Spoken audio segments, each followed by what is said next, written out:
जय भीम साथियों, equality and justice Patiala YouTube channel से इंजीनियर हरदीप सिंह चुंबर और साथियों की बनाई यह दूसरी वीडियो आपके साथ साझा कर रहे हैं। मिले दस्तावेज पंजाब राज्य मानवाधिकार आयोग के आदेशों का एक सेट है, जिसमें शिकायत संख्या 25 अक्टूबर 8860 का विवरण दिया गया है। यह शिकायत सामाजिक एक्टिविस्ट श्री ओंकार नाथ द्वारा 5 एस्पेक्ट ग्लोबल स्कूल के खिलाफ दायर की गई है, जिसमें स्कूल पर 2 बच्चों जसनूर सिंह कक्षा 2 और प्रभजोत सिंह LKG को शिक्षा का अधिकार RTE अधिनियम 2009 के तहत प्रवेश देने से इनकार करने का आरोप है। शिकायत में दावा किया गया है कि स्कूल ने एक पत्र जारी किया था, जिसमें भ्रामक और गलत जानकारी थी, और यह भी कहा गया था कि RTE अधिनियम के तहत आर्थिक रूप से कमजोर वर्ग EWS के लिए निर्धारित आय मानदंड अनुसूचित जाति SC के बच्चों पर लागू नहीं होते हैं। आयोग ने शिकायत को जिला शिक्षा अधिकारी प्रारंभिक शिक्षा लुधियाना को संदर्भित करने का निर्देश दिया है, ताकि वह अगली सुनवाई की तारीख यानी 23/10/2025 से पहले आवश्यक कार्रवाई करे। देखिए, कागज पर तो कानून बहुत सीधे साधे लगते हैं ना, लेकिन असल दुनिया में जब उन्हें लागू करने की बात आती है, तब उनकी असली परीक्षा होती है। आज हम एक ऐसे ही मामले की बात करेंगे। एक स्कूल, 2 बच्चे और एक कानून, जो शिक्षा के अधिकार को लेकर एक बहुत बड़ी लड़ाई का मैदान बन गया है। ये जो एक लाइन है ना, ये एक ऑफिशियल कंप्लेंट से ली गई है, और यही एक लाइन इस पूरे मामले की नींव है। ये सिर्फ कुछ शब्द नहीं है, ये उस टकराव की शुरुआत है जो हमें भारत के सबसे जरूरी कानूनों में से एक की असलियत दिखाता है। तो ये सब शुरू होता है इस एक दस्तावेज से। ये पंजाब राज्य मानवाधिकार आयोग का एक आदेश है। पहली नजर में शायद एक मामूली सरकारी कागज लगे, लेकिन ये दस्तावेज अपने आप में एक पूरी कहानी कहता है। एक परिवार के संघर्ष की, एक स्कूल के रवैये की और एक एक्टिविस्ट की लड़ाई की। तो चलिए सबसे पहले ये समझते हैं कि इस पूरे मामले में कौन कौन शामिल है और वो कौन सा कानून है जो इस टकराव के बिल्कुल सेंटर में है। इस कहानी के जो मुख्य किरदार हैं वो हैं 2 छोटे बच्चे, जसनूर और प्रभजोत सिंह। इन्हें लुधियाना के एक private school 5 aspect global school ने एडमिशन देने से मना कर दिया। लेकिन वो अकेले नहीं थे।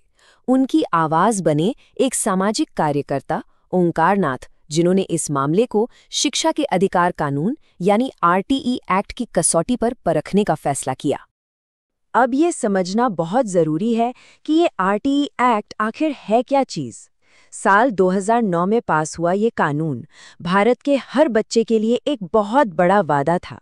इसका मकसद था कि 6 से 14 साल का कोई भी बच्चा स्कूल से बाहर न रहे, और इसी वादे को पूरा करने के लिए ये कानून प्राइवेट स्कूलों को भी जिम्मेदार बनाता है। उन्हें अपनी 25% सीटें वंचित बच्चों के लिए रिजर्व रखनी पड़ती हैं। तो सवाल यही उठता है कि भाई, अगर कानून इतना साफ है तो स्कूल ने इन बच्चों को एडमिशन देने से मना क्यों किया? चलिए अब स्कूल का पक्ष भी सुनते हैं। स्कूल ने अपनी बात रखने के लिए एक फॉर्मल लेटर लिखा, और यही लेटर यही आगे चलकर मानवाधिकार आयोग में एक बहुत बड़ा सबूत बन गया। तो स्कूल ने अपनी सफाई में कई बातें कहीं। उनका सबसे पहला और बड़ा दावा ये था कि RTE के तहत एडमिशन सिर्फ बहुत कमजोर आर्थिक स्थिति वाले परिवारों को ही मिल सकता है।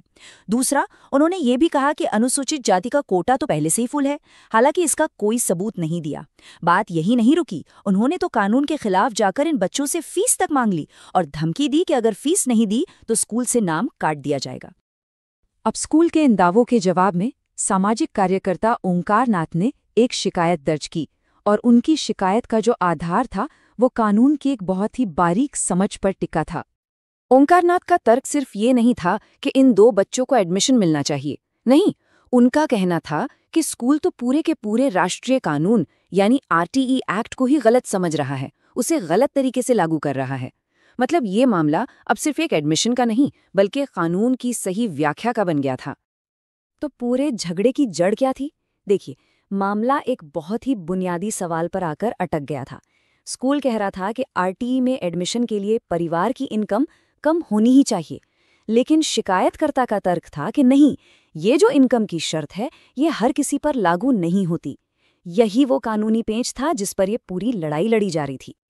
देखिए, इसे समझने के लिए आरटीई एक्ट के अंदर की 2 कैटेगरीज को समझना होगा। पहली है ईडब्ल्यूएस, यानी आर्थिक रूप से कमजोर वर्ग। इसमें एडमिशन के लिए परिवार की इनकम एक तय लिमिट से कम होनी चाहिए। लेकिन दूसरी कैटेगरी है वंचित समूह, जिसमें अनुसूचित जाति और जनजाति जैसे ग्रुप आते हैं। शिकायतकर्ता का तर्क यही था कि ये बच्चे वंचित समूह से हैं और इस कैटेगरी के लिए कानून में कोई इनकम लिमिट है ही नहीं। जब मामला इतना उलझ गया तो फिर एंट्री होती है पंजाब राज्य मानवाधिकार आयोग की। चलिए देखते हैं कि आयोग ने क्या किया। ये जो आप देख रहे हैं, ये है आयोग का कवर लेटर। इसका मतलब है कि अब शिकायत ऑफिशियल हो चुकी है, इसे स्वीकार कर लिया गया है और संबंधित अधिकारियों को कार्रवाई के लिए भेज दिया गया है। और ये है आयोग का डिटेल्ड ऑर्डर। इस दस्तावेज में शिकायत से लेकर स्कूल के तर्क और आयोग के शुरुआती नतीजों तक सब कुछ लिखा है। और आयोग ने साफ साफ कहा कि स्कूल द्वारा दिए गए बयान तथ्यात्मक रूप से गलत, भ्रामक और धमकी भरे थे। आयोग ने इस मामले को काफी गंभीरता से लिया। उन्होंने न सिर्फ शिकायत को सही माना, बल्कि स्कूल के रवैये की आलोचना भी की। और सबसे जरूरी, उन्होंने लुधियाना के डिस्ट्रिक्ट एजुकेशन ऑफिसर यानी डीईओ को इस मामले की पूरी जांच करने और अगली सुनवाई से पहले एक रिपोर्ट पेश करने का आदेश दिया। तो ये तो हुई अब तक की कहानी, पर अब सवाल ये है कि इस मामले में आगे क्या होने वाला है। देखिए, ये कहानी अभी खत्म नहीं हुई है, ये चल रही है। शिकायत सितंबर में फाइल हुई, आयोग का ऑर्डर अक्टूबर में आया और अब अगली तारीख है 23 दिसंबर 2025 की। इसी दिन डीईओ अपनी रिपोर्ट पेश करेंगे और शायद ये तय होगा कि जसनूआ और प्रभजोत को उनका हक मिलता है या नहीं। ये पूरा मामला हमें एक बहुत बड़े सवाल पर लाकर छोड़ देता है। क्या सिर्फ कागज पर एक अच्छा कानून बना देना ही काफी होता है, या असली लड़ाई तब शुरू होती है जब जसनूर और प्रभजोत जैसे बच्चों के लिए उस कानून को जमीन पर उतारने और हर दरवाजे तक उसका हक पहुंचाने की कोशिश की जाती है? शायद इसका जवाब हमें 23 दिसंबर को मिले। आपने पंजाब राज्य मानवाधिकार आयोग के आदेश और श्री ओंकार नाथ जी के द्वारा 5 एस्पेक्ट ग्लोबल स्कूल के खिलाफ दायर की गई शिकायत के बारे में बनाए गए वीडियो से जानकारी ली। धन्यवाद। आप equality and justice Patiala YouTube channel के साथ जुड़े रहें। अगर आपको पसंद आए तो कृपया इसे लाइक, शेयर और कमेंट करें। आप चैनल को सब्सक्राइब जरूर करें। अब हमें अनुमति दें। जय भीम, जय भारत, जय संविधान। Please take care your own self.